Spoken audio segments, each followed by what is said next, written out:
All right, welcome back. In this episode, I'm going to be talking about perception, perspective, and reality.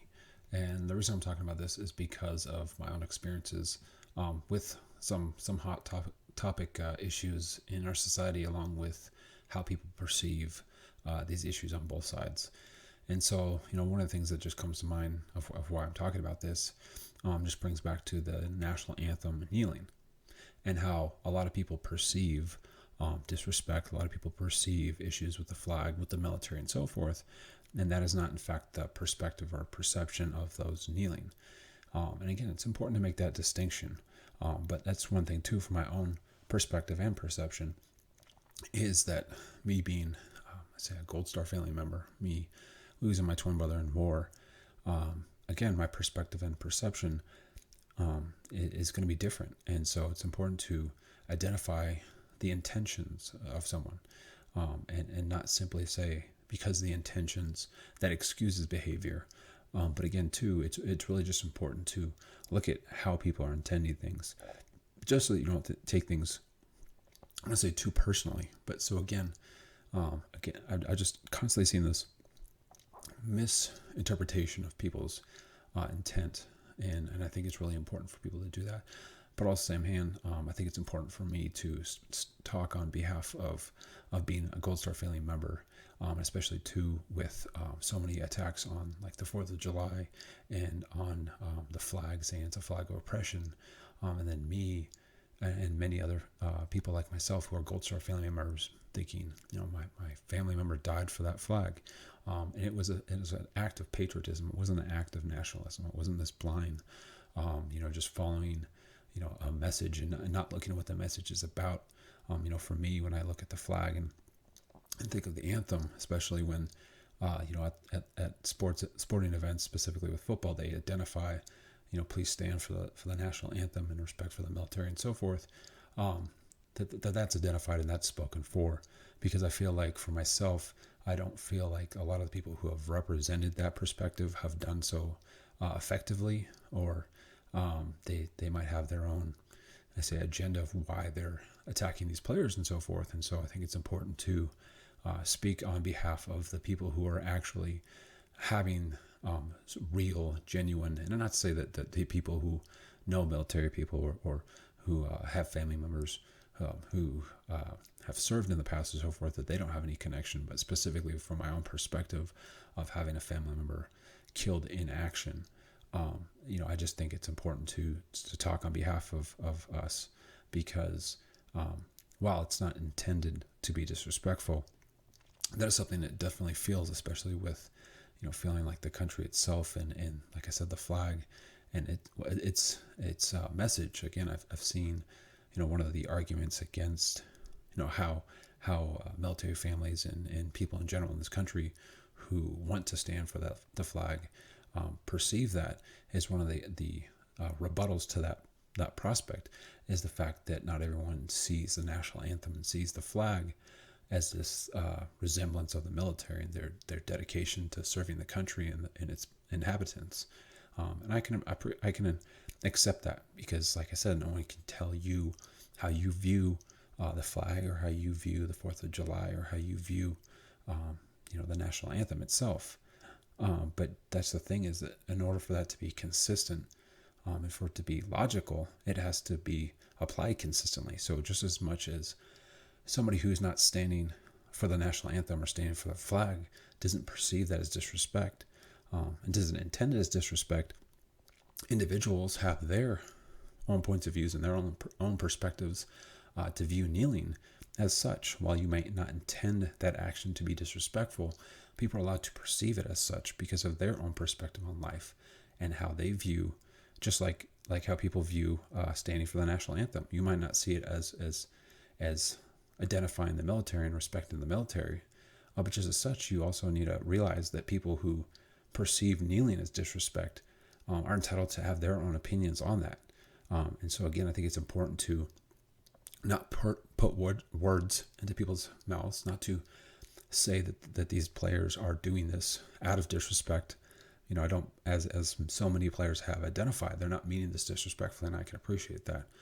But just as such, especially again, so for Blue Star family members and Gold Star family members in the military themselves, if those individuals feel disrespect, that is certainly something that we are entitled to, because just as your intent of respect is your intent. That's something that's internal for you. How I feel respect or disrespect is internal to me, and I can't be told that I'm not allowed to feel disrespect, because while you may not intend to step on my feet, it may in fact happen. And again, too, I don't think that people can say, again, for all these causes, for Black Lives Matter, I've seen a lot of people that think that somehow that's a diss on that concept that, we all matter. And I've from my perspective of how I've talked to people about that subject and so forth, the message of Black Lives Matter is simply responsive. It's a response to people who would say otherwise. A response to people who would say they don't matter. And so we who say that statement are saying yes, they do. But again, too, I think that's important for people to take that into account when people say all lives matter. I don't think that most people that say that, I don't think they're meaning it as a disrespect. I think they're simply maybe misunderstanding the Black Lives Matter message.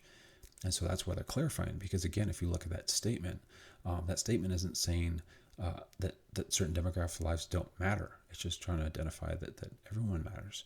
And so I don't think it's intended to be belittling. But again, too, if somebody perceives that as trying to overshadow the Black Lives Matter message, that's something that you are entitled to have, and you are certainly entitled to feel disrespect if someone says all lives matter in response to Black Lives Matter, because your perception of saying Black Lives Matter is trying to lift people up. Well, in some people's perspective, they think that they're trying to lift people up beyond others. And again, so it's really important for people to allow to speak about how their perception is on the actions of others, and not say what their intents are, because someone's intent is internal.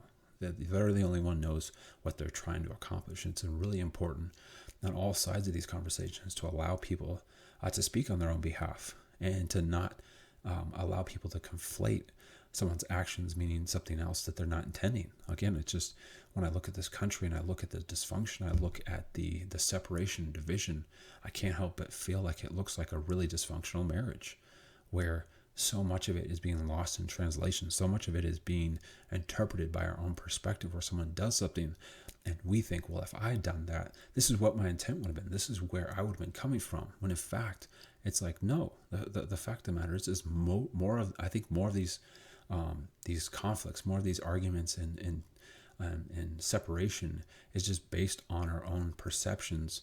We're reviewing the actions or lack of actions of others through our own lens. And so again, I think it's important to talk about that. Like, if my wife and I are having a dispute based on an action or lack of action, it's important for the person who feels hurt to be able to say, this is how I feel, this is how I perceived your actions or lack of action. Because again, that feeling is real, and diminishing it and saying, well, that wasn't my intent, and just brushing it off and belittling someone's pain and someone's hurt, it doesn't accomplish anything. And in fact, it magnifies the pain, because not only do you feel that pain, but you also feel that when you're voicing your pain, it's not being heard, it's being dismissed. And so it's really important when we're talking about these subjects, again, so we can move forward. So many times when my wife and I are having discussions where we're having issues, a big part of it is just us not listening to how someone receives something. We're just thinking about how we intended it. And again, too, a lot of times when we receive pain, we're not looking at how it was intended. We're looking at how we received it. And so again, it's just super important for both sides to be able to peacefully talk about how they perceived and from what their perspective meant and what their intentions were, but at the same hand realizing, even though I didn't mean to hurt you, I did. And that's something I can't ignore, because it's just not healthy. And again, I feel like that's why so much of this is just getting worse and worse and worse and building on itself, is that so many of us aren't willing to listen to the other perception and perspective of each other. We just look at our own reality and we apply that to everyone else's action or lack thereof. And again, it's just, there's so many subjects in this country, but like I said, just coming from my own perspective of losing my twin in war, I just felt like it's just really important, because, I would say there's incidences back when this all took place, when Colin Kaepernick was kneeling, and then a handful of other players followed, and it kind of spread and spread. I felt like my pain and the pain of other Gold Star family members and military families and veterans was being overshadowed. And I felt like our cause, our perspective, our pain was being used as leverage to diminish and belittle somebody else's pain. And it made me sad, because it was just like, I don't feel like people are trying to, and as, again, not everyone. There are plenty of people that do specifically identify the troops and so forth, like Drew Brees and so forth. But there were a lot of people that were just making very crude and aggressive comments at the I would say the expression, with the act of kneeling. And again, it made me sad, because I felt like people were just using my pain and the pain of other people in my situation as just, like I said, as this leverage, as this guilt, rather than actually just trying to allow the people who have gone through the pain talk on their own behalf. And there's nothing wrong with trying to stand up for people that you appreciate or that you respect or you revere, but it's important to know how they feel, rather than just emotionally lashing out. Like when the president referred to the players who knelt as SOBs and that they should be fired and so forth, I didn't feel like I was being properly represented, because I wouldn't have called them that name. I wouldn't have identified them as that. I wouldn't have diminished their character, and I wouldn't have attacked and said that they should be out of their jobs simply for say, maybe being insensitive to my pain and to the pain of others. Because while I didn't agree with how they were doing their presentation, I personally would have preferred if they simply knelt at the end of the anthem once it finished, so that my pain could be taken into account. And again, too, the cameras would have been out, the cameras would have been there, and certainly if you're making a movement to bring about justice, I think the cameras certainly would have been on the players and identified that action. So I do feel like I wish that the players would wait until the anthem was over. And again, they don't have to make any they don't have to put necessarily their hand on their heart or whatever, but I do wish that time that was dedicated to remembering my brother and other brave men and women like him was given, and then using their platform again, because I don't agree with that statement where people say that football's football and that you shouldn't use your platform, because it's like, well, they do have an ability to reach millions of people. And again, too, I feel like that message would have been heard much better and to much more people if that sense of respect, as I would feel it, as other veteran families would have felt, was given to us, and then the injustices was knelt for. I feel like that separation would have swayed a lot of people, and that message of bringing attention to that cause would have been heard to more people. And again, I know not everyone would have still heard it. Like I said, I've heard plenty of people who have said, that sports and people's platforms shouldn't be used to bring attention to social issues and so forth. I personally don't agree with that. I do agree that someone can have that opinion, but I don't agree that isn't something that a player can do. Because again, it's one of those things where celebrities and athletes and so forth who are famous can reach so many more people. Whereas in average people, it's really hard to get your message out. So again, it makes sense for me to if you have that ability to reach people, to do so. But for myself, the metaphor I use for kneeling during the national anthem, and again, I'm not saying this is the intent, but I personally feel like it's like giving a eulogy for somebody who is great, somebody who should be remembered, but you're doing so at the funeral of another person. And again, I know that's not the intent, but again, for myself, that is brief moments every week during the football season, during sports, where I feel like the country is giving a few minutes to remember my brother and others like him. And so for that message to be lost for people, I saw a guy in a still picture, and it was him, and he had a shirt on, and it said, "I stand for the flag." And he had this shirt on, but he was literally using the American flag like a beach towel. Like it wasn't a beach towel with the American flag on it. It was an actual American flag. And I'm just thinking, if you knew anything about the American flag and respecting it, you're not supposed to let it touch the ground. And I understand that a civilian isn't going to necessarily have the exact seriousness of that. But for somebody to actually have that message on their shirt and then So they have that ability to try to be like, hey, I'm trying to support the troops. I know that's my, to do it so poorly, again, it just diminishes how I feel my pain. It diminishes the military families and so forth, because it makes it look like it's not taken seriously by those who are sending this message. Like they're doing one thing and they're saying another.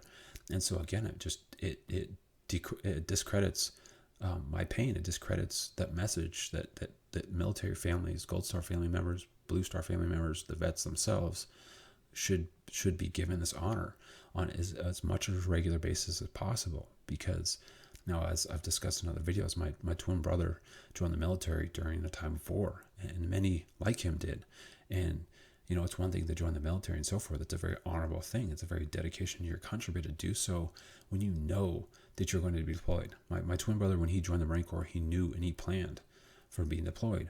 And again, you can debate on whether or not, what the intent was of those who sent him, but the intent of my twin brother and many like him joined the Marine Corps, joined the Air Force and the Navy and the Army and the Coast Guard, to put themselves between harm's way and their loved ones and their country and their kinsmen. And so it's just really important to, again, make those distinctions. So many times I heard about why my brother died. He died for oil, for all these rich people, for these politicians that wanted this and that. It's like, all right, if you want to have the discussion on why they were sent, why the powers that be sent him, okay, have it.